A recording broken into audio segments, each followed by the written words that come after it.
Hello and welcome to the show today. This is a fantastic day for us. Lady Lou and I have been so excited about welcoming Lisa in on our daily reset for success. And today's show is all about saying yes to life. And we are so happy because that's exactly what we want to do. We want to wake up every morning and say yes to life.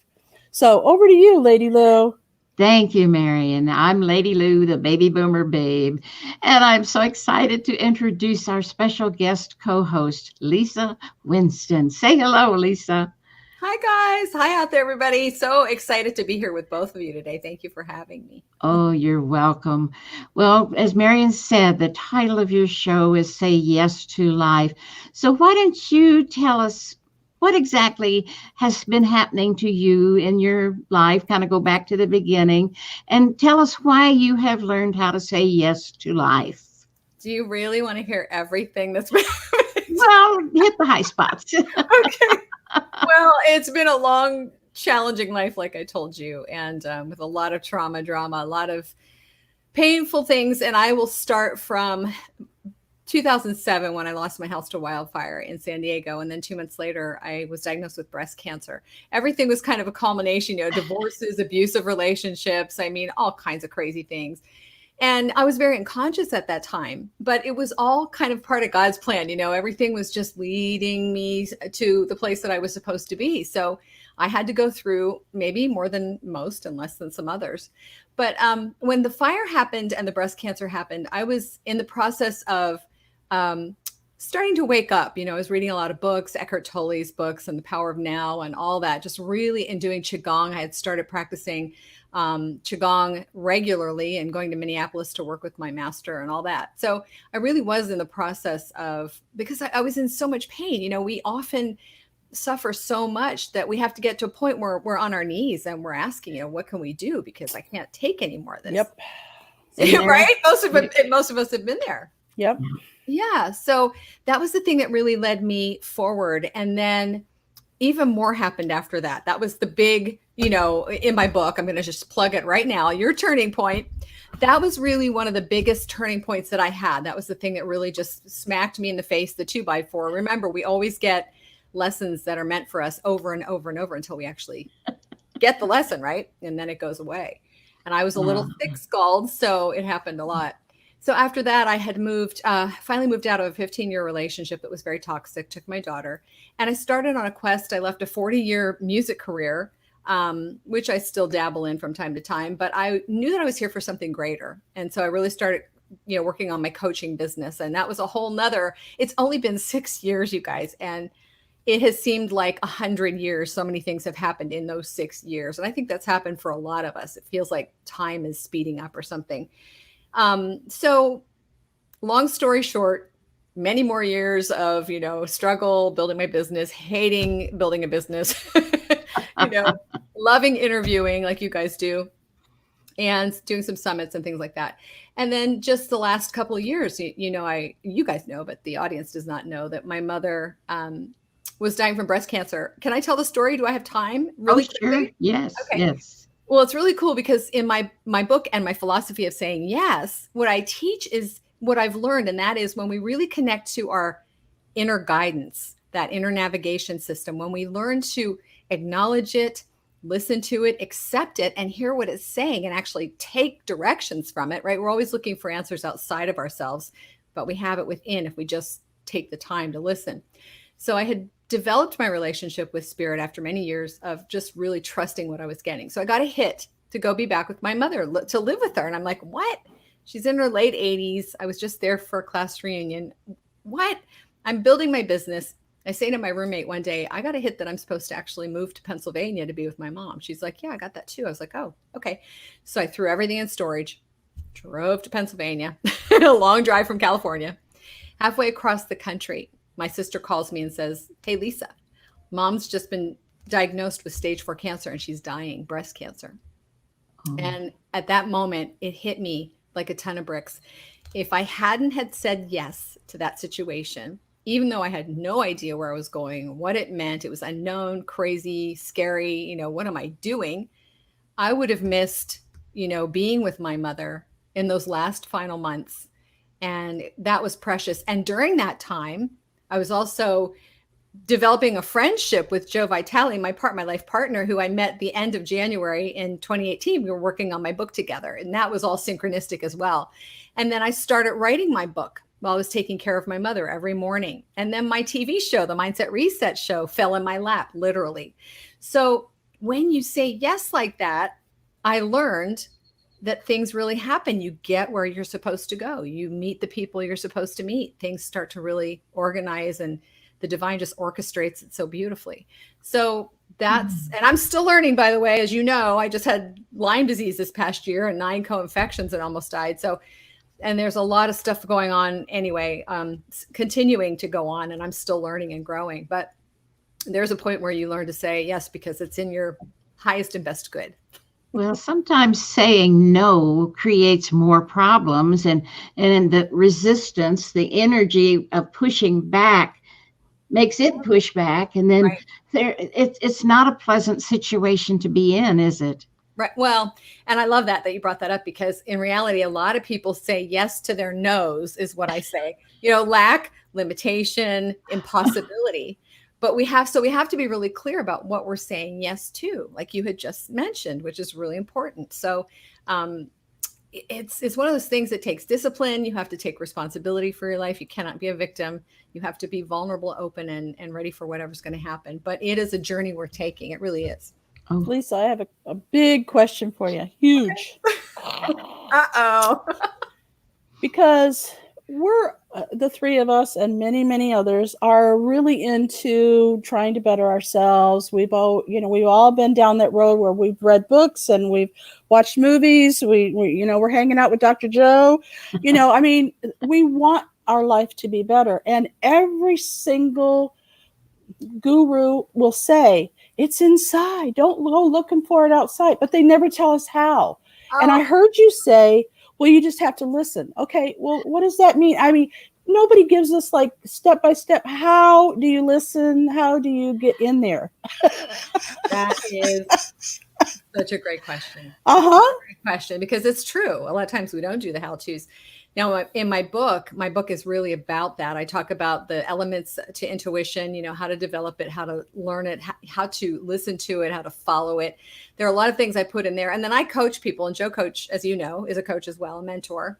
And because doing it really takes a lot of time. A lot of people, even people like us who have been doing it forever, and you know this as well, we still have human moments. We still have moments where we fall into our old habits. And if we don't catch ourselves, we find ourselves going down into the rabbit hole of negativity. Well, Lady Lou and I have a pact, and sometimes we get mad at each other, even though we know we're supposed to do this, but we're supposed to remind each other when we see each other going down that road, because we do. Things happen. We're in the thick of it and we can't see it. We can't. And so we have to go, hey, you told me to remind you, this is what's happening. Oh, okay. I get it. Yeah, but I love that, Joe, and I do the same thing for each other. Mm-hmm. So you need somebody you can bounce it off of. You need a coach. You need a mentor. You need a partner, an accountability person. Yeah. And also, again, it just takes time, because there's so many people out there, and this is my perspective, of course, but I've worked with a lot of people over the years. And there are some people who say, oh yeah, just learn this technique and everything's just going to dissolve and it's all going to be good. And that is a bunch of baloney. Sorry, I just got to say it, because our limiting beliefs are so deep, our subconscious, the stuff that we carry, the wounds that we carry, those core wounds that happened when we were a kid that made us feel unworthy, unloved, not smart enough, whatever our stories are, they are so big. And a lot of times we don't even know what they are until, of course, we're triggered by something or someone. Yeah. And so we can do work to neutralize those beliefs. And I do some work neutralizing the what if up story. Joe and I do tapping. We do a lot of different things to neutralize those charges.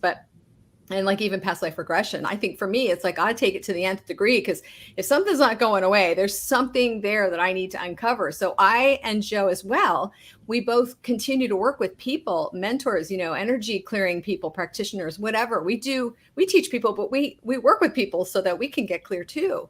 So I think it's an ongoing process, because a lot of people think there's a magic pill. You do this one process. Oh, we want there to be a magic pill. Come on. Just give me the pill. That's all I want. I'm sorry, there isn't one. I'd pay you a lot of money if you could just give me the pill. I know. Well, like I said, you know what?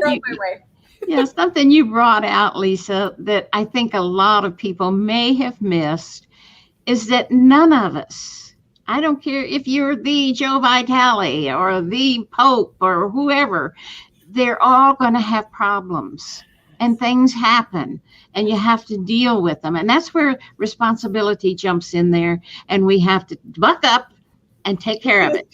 Put on our big girl panties, right? That and our purple hat. And that too. I love that. No, that's so true, because I love when you say responsibility is the hardest thing for people to do. And can I share a little exercise? I love this. Sure. Responsibility. Absolutely. So, a lot of us fall back into the victim routine of, blaming someone. Not me. I never do that. No. Really? Wow. You are a saint. I do it. I do it. Poor me. Oh, poor me. Go hide behind the door. Right, exactly.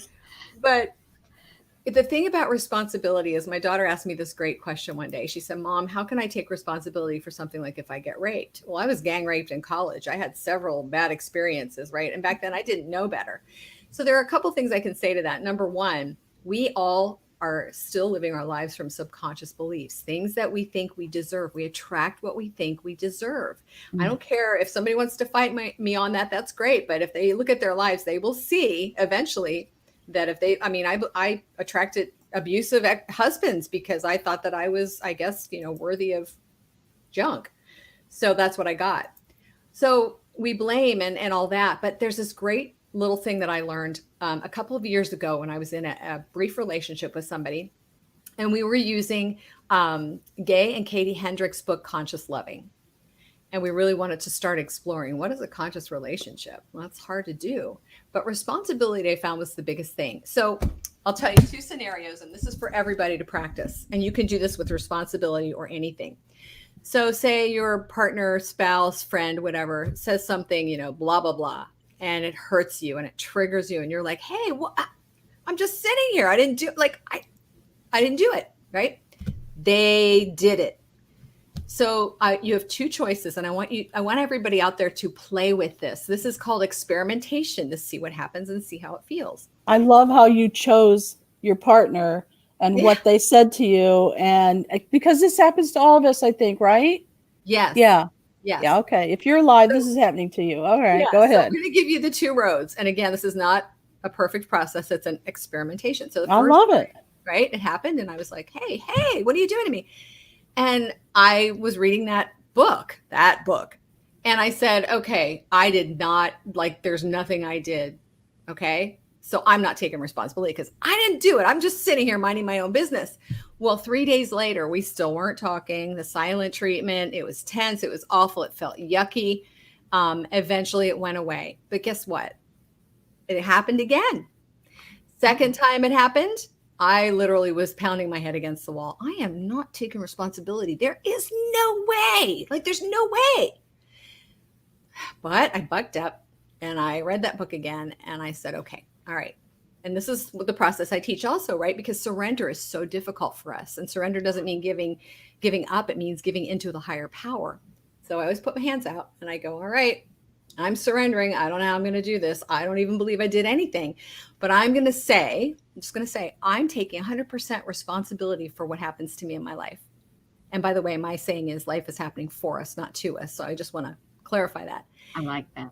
And I did it, and I didn't want to do it. I didn't even feel it. I just said it. Literally within a day, everything dissolved. It dissolved so completely that I couldn't even remember what I was accused of.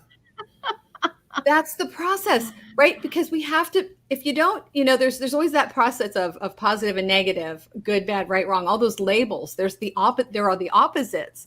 If you don't check it out and all you do is whine about it, then you're a victim and nothing's going to change. experiment with it. It's really cool. It's really powerful. Yeah. And read that book, if nothing else, and read Yes. your book. Oh, well, thank you. Yes. All the above. All the above, because it's in there, I'm sure, because you've lived it. Oh boy, I'm still living it. Well, it's okay though, because that's where you're at this very moment. And we've all got that moment of where we are right now. Right. Some are better than others. There's people out there right now who are so panicky and fearful about this COVID thing. And Marian and I are over here, we're having the time of our life. Now, we're not going very many places, Right. but it doesn't matter because we're here with you guys on this video every day. Yes. And the only thing that's changed in my life, I don't get to go to the grocery store every 7 or 8 days like I used to. I mean, big deal. I can make a phone call and order online. So what's the deal? So my life has not really changed. It's just that I'm starting to feel claustrophobic after 3 months. Yeah, I'm too a little bit, but I understand what you're saying exactly, because if we liken it to the pandemic back in 1918, the 2 years that happened there, they didn't have social media. They didn't know what was going on. They really didn't. I mean, we were so connected now. And like Joe was saying, like in the Great Depression, like there were real issues back then. Now, like my daughter is out of work and she's really having to struggle to find her way. There are people that are financially really hurting right now, but still we're very comfortable. We all pretty much have roofs over our heads. Like you said, we can drive somewhere. We can wear a mask. I went to my functional doctor yesterday and I wore a mask because it's my choice. And that's a whole nother ball game, right? Every time I talk about wearing a mask, we get haters and all kinds of things. But you have to do what you feel is right. But in reality, we are so blessed to have what we have and staying in a state of gratitude. Yes, we get a little claustrophobic at times. Me too. But it's not. I want to take the time to let our podcast listeners know that if you go to YouTube or you go to the Facebook group under Natural Curiosity, you can see all the links and everything that we talked about here today down below in the description. Kind of like show notes. Like Lady Lou, she writes all that information and it is very detailed and it has everything in it. So feel free to go in and check us out. Now we're here live almost every single day, and you can catch us live on YouTube or Facebook, or you can catch the replays. And of course, we're on all the cool podcast platforms, just the cool ones. So we want you to be able to reach out to Lisa and let her know what she said on the show touched you, get her book, talk to her. You can tell she's friendly. She wants to talk to you, right? And I just really want the audience to know that we're here for you. And that's one of the reasons why the Daily Reset for Success is here, for us to live a healthier, happier, more productive, and prosperous life, because that's what we want. So that's why we decided to have this show. And we thought, what a synchronistic, wonderful opportunity it was to have Lisa on here, because she thinks the same thing. Don't forget, she has the mindsetresettv.com where you can go and check her out. She even has her own website, her name, and I'm sure the A means something, LisaAWinston.com. So I want you to be able to reach out to her and us too. Us too. We're here too. We love to talk and we love to be a part of our listeners and our watchers, their lives, because that makes us happy. Mm-hmm. Yeah. And that's what we want. We want happiness. One of the things that we were so grateful to have you on for today, Lisa, was to think about almost everything. Okay, I'll say everything. Everything comes from here. It's the mindset that we need to change, not our circumstances out here. This is all because of what we were thinking or how we're designing our lives. And I know that's hard to believe.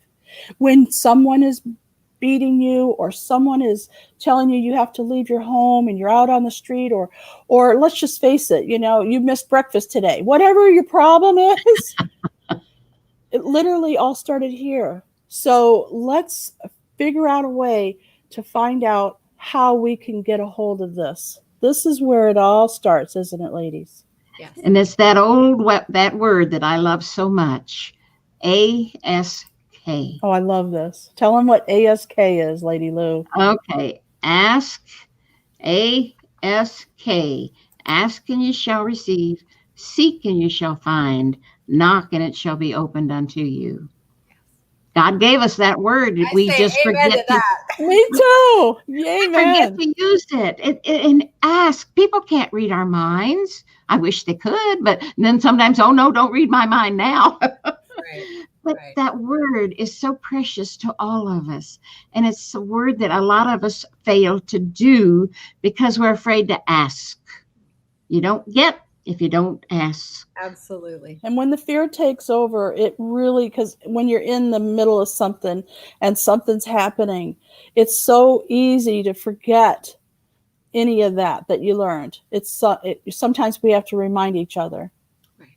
Well, we have to also find someone who's safe, because a lot of us don't feel safe. We have these core beliefs that if you've ever done any core value work, and I teach another coaching program that I haven't done recently, but it's amazing. And it really goes within really deep.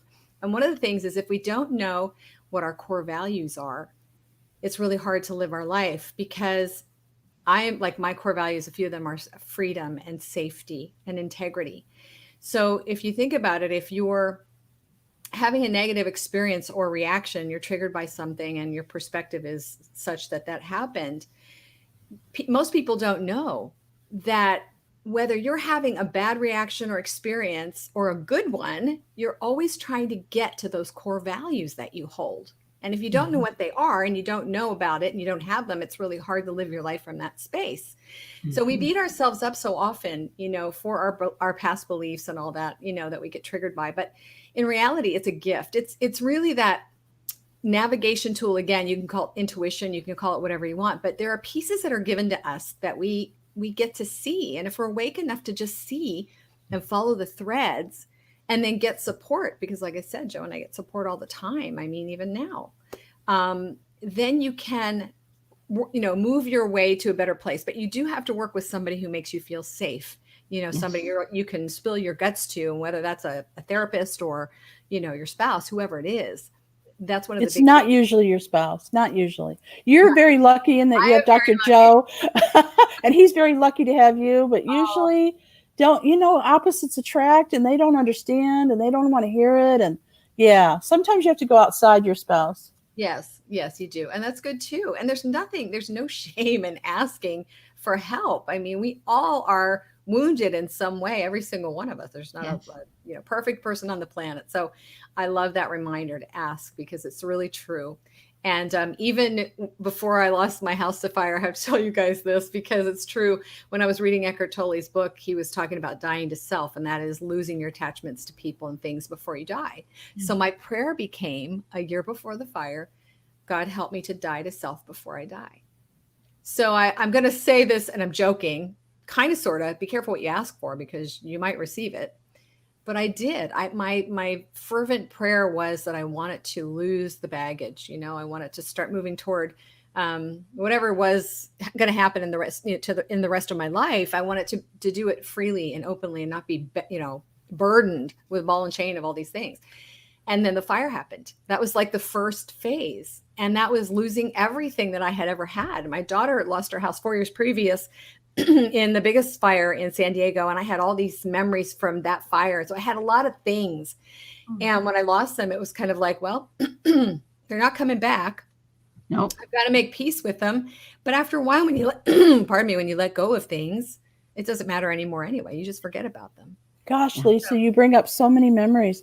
When I left my ex-husband, I packed my car and took my daughter, she was 5, and went to live with my mom, because he was having an affair with his secretary and got her pregnant. And so it was like over. Okay, so it's definitely over. But I was going to come back and get everything. Well, she was so vindictive for some strange reason. She dumped everything, all my pictures, anything that I ever had was gone. It was in a dumpster somewhere. And I just, oh my God, I just thought that was the worst thing in the world, until later when I realized it was just stuff. Even though it was pictures, and then I started doing this thing where I have all this stuff around me, and people were starting to complain. They didn't call me a hoarder, but they said, man, you're a collector. I had stacks of papers and everything. And so I did the same thing. I said, please, somebody help me get rid of this need for all this stuff. I was going to, buying stuff that I didn't need. And so I was in the flood. I was in the Hurricane Harvey, and I lost almost everything again. And I thought, okay, this isn't so bad. I literally could go live in a camper van right now and I'd be happy. So I see, oh my God, everything's a lesson. If you can just see it that way, right? If you can just get out of your own way and just relax and just say, it's okay, I'm still alive, Yeah. Right? Well, I mean, I think our stuff, especially, and even our kids, when I think about leaving the planet and leaving my daughter behind, it's hard, but she's not mine. I don't own her. And, I don't see her that much anyway. She lives in Oregon and I can't fly up there now, but it's like we gather stuff around ourselves because it's our comfort zone. It's our safety zone. And, when we're forced, I don't know about you guys, but, I've had times when I put stuff in the attic and I'm like, I'm going to sell all this stuff and make a lot of money on it. We had like $150,000 worth of antiques in the house, which all burned. And it was like funny because I was like, I should have just sold them, instead of saving it for a rainy day, just gotten rid of it anyway, or just given it away. Cause now I do that. I don't even care about the money. I just give it away. So it does change your perspective. It helps you to loosen your grip, and to trust. And then I just have to bring this up because a lot of people don't want to talk about death. It's not a bad thing though. In going through 2 deaths of 2 parents of mine and really staying with them right through the end, and then having to deal with the house and all of the stuff twice. When my dad passed, I had nobody else would do it. I had to go in there and get everything and give it away, bag it up and get rid of it. Mom got rid of the house. She had stuff from, a long time ago, antiques, precious things, and she was just saving them forever. And we were just too exhausted to sell them anyway. But a lot of stuff was so old, we just got a big construction dumpster and threw it in there, their whole entire lives, 80 some years. And I thought, this is going to happen to all of us. Like all this stuff we hold so dear and so precious and we're hanging on to, nobody cares about. Nobody's going to care about. It's all your kids are going to pitch it in the dumpster. So lose the attachment now. It's true. Like when I used to have a large consignment store in Florida. And when people would retire, they'd bring everything with them from Michigan, from New York, Canada, where they would bring it all down to Florida. Well, it didn't even fit in. It was dark wood and stuff. And in Florida, it's all teal colors and, light and bright and wicker. And then they would die. And their kids would come down and they'd be like, oh my God, I'm not dragging all this stuff back to Michigan with me. So they'd bring it to my consignment store. Yeah. Nobody wants it. It's just let it go. Just let it go. Yeah. Let it go. We're carrying so much baggage, we are, right? Physical baggage. I mean, we're just the bag people.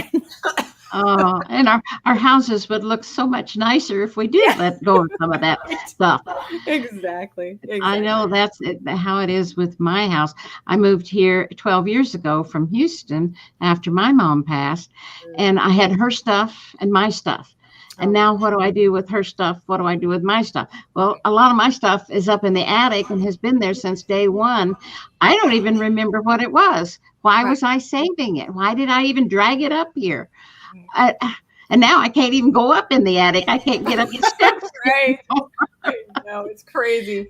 My sister has most of my mom's stuff, and I didn't bring anything. I think I brought a set of glasses and plates or something like that because I thought I don't need all I have a makeup bag that was my dad's bank bag. It had the zipper on it, and that's all I have left.